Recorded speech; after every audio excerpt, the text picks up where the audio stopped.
most amazing, magnificent things about starting something new is that you can play around and experiment because there's no rules or there's no standards set. Sure, you have your own personal expectations, but you're not conscious about the rules and standards you have set for yourself. It reminds me of a time when I first joined the field hockey club team in high school. I played basketball for my high school too, so it was kind of weird for me to go from basketball to playing something with like a stick. But because I had never played before, I was just having fun at practice. At games, again, just having fun. I knew of the rules. It was a club team. My coach was kind of like laissez-faire. I had a lot more fun playing club field hockey than I ever did in my years of playing basketball. So there was always a certain way to shoot. There was always a certain way to run that always controlled the way I played the game. I was always conscious. With that whole sports analogy, as this YouTube channel is new, I'm trying to figure out what works for me and what doesn't work, the kind of narrative I'm trying to push. But at the same time, I'm like, why am I setting these expectations, standards, and rules when I just started? I need to figure it out by doing. The past few weeks, I have been traveling in and out. I think I've only spent maybe like 1 or 2 weekends at home throughout the month of February and March. Now that I shouldn't have any travel plans, I'm ready. I'm ready to lock in. I would like to call this, let's just call it April ins and outs. Ew, I shouldn't have coughed over my pancakes. April ins, protein for breakfast, lighter eyebrows, bruja comtesse. Any of the choices that I make in my YouTube videos, I never want you to feel compelled to make the same choices. I understand what kind of influence I can have, but I want you to know this is what works for me. Protein for breakfast is very important. Ever since I found a form of exercise that I actually enjoy, I have become hungry every single minute, every single hour of the day, and I am just thinking and foaming at the mouth for the next time I get to eat. Hitting my protein goals will allow me to stay fuller longer. It won't make me distracted because I can be distracted by food. I prefer making my own steamed egg. Hate to say it, but every time I get it somewhere else, it tastes like dirty hand water. Lighter eyebrows. I've been really effed up by my eyebrows.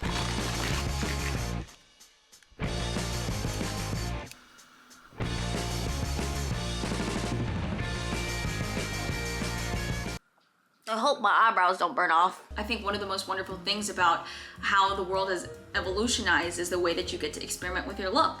And if it doesn't work out, who cares? YOLO. If you think I look more beautiful than last time, it's the lighter eyebrows, for sure.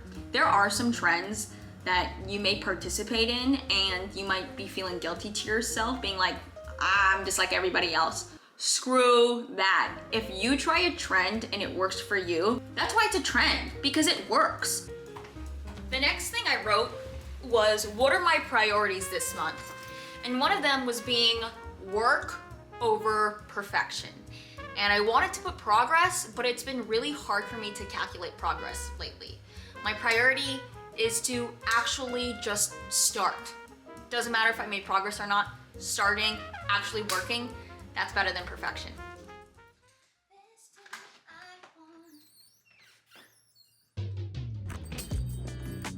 Hi. Hey, what's happening? I have a pickup. Great. Yes. Hello.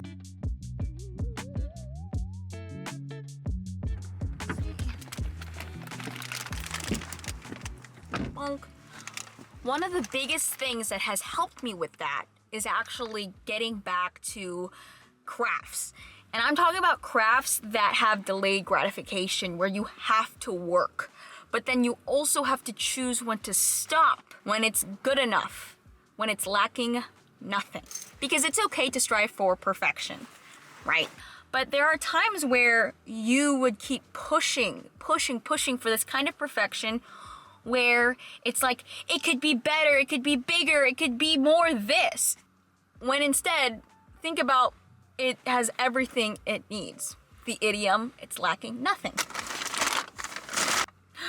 Oh my gosh!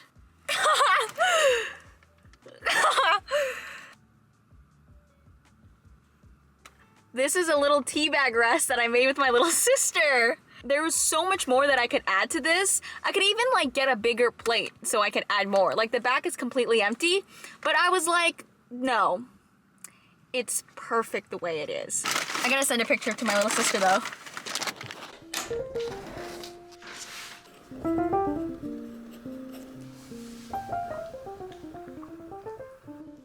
Sometimes we feel like we can't afford rest because all the way up until now, I felt like I had to justify my existence to this world. That means relentless hours of work and burnout. It's interesting because I was going to say I can now afford that luxury, when in fact rest should never have been marketed as a luxury. It should be something that we have to do. And rest looks different for everyone.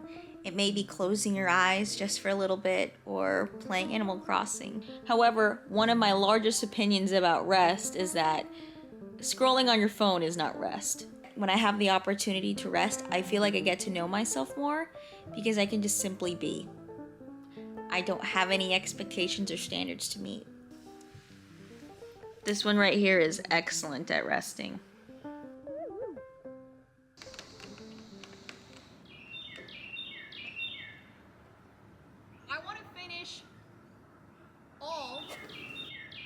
Most of the things that need to be done for this house. Hi! We moved into this house officially in January, and the move was super unorganized, so I have yet to finish a lot of things. Michael and I didn't even share an apartment. So coming from a singular room to an entire house, you can assume that there are some spots missing. I also have an affinity for vintage furniture, so I also have to either be extremely patient or pay the price for sourcing. We are so grateful to even have a house to prioritize. And I can see how people can turn their home into a hobby because there's a lot to do.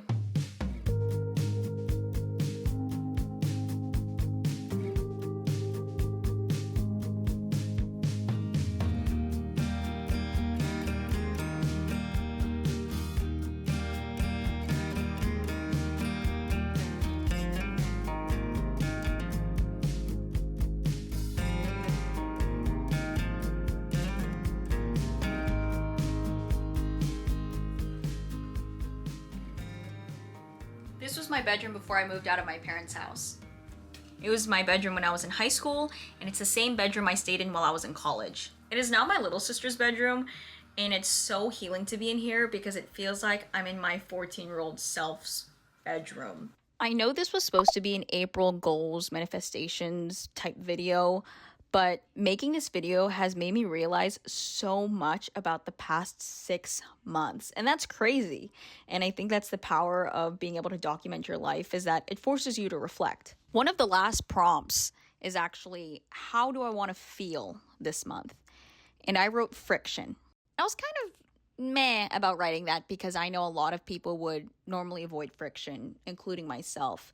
The past 6 months, I've basically been healing my inflammation from said friction, while also giving myself time to adjust to change. And that included leaving supposedly my dream job, getting married, moving out for the first time. Because I finally had gotten past that said friction, I'm afraid of friction. I'm afraid of looking like this. But what compelled me to ask for it again?